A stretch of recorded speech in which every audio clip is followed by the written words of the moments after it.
नागपूर शहर गुन्हे शाखा युनिट 3 कडनं शांतीनगर, पाचपावली आणि हुडकेश्वर पोलीस ठाणे हद्दीतील घरफोडी आणि वाहन चोरीचे गुन्हे उघडकीस आणले आहेत।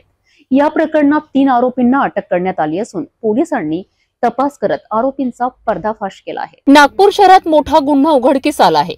शांतीनगर, पाचपावली आणि हुडकेश्वर पोलीस ठाणे हद्दीत झालेल्या घरफोडी आणि वाहन चोरीच्या प्रकरणात गुन्हे शाखा युनिट 3 ने महत्त्वाची कारवाई केली आहे।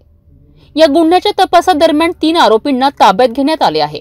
आरोपींमध्ये इंद्रामाता नगर येथे राहणारा 30 वर्षीय श्याम उर्फ काल्या रामजी पुंड, धम्मदीप नगर येथे राहणारा 19 वर्षीय पियुष उर्फ गद्दू दीपक निमजे आणि एक विधी संघर्षग्रस्त बालक 16 वर्षीय विनोबा भावे नगर येथे राहणारा यांचा समावेश आहे। पोलिसांनी या आरोपींना ताब्यात घेतल्यानंतर त्यांची वैद्यकीय तपासणी केली आणि पुढील तपासासाठी शांतीनगर पोलीस ठाणे यांच्या ताब्यात दिले आहेत।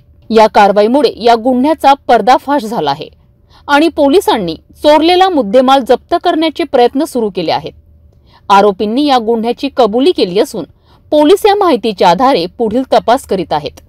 पोलिसांनी यशस्वी कारवाई करत 3 आरोपींना अटक केली असून त्यांच्या ताब्यातून गुन्ह्याचा पर्दाफाश झाला आहे। यापुढे या प्रकरणातील तपासात आणखी काय माहिती समोर येईल हे पाहणे महत्त्वाचे आहे।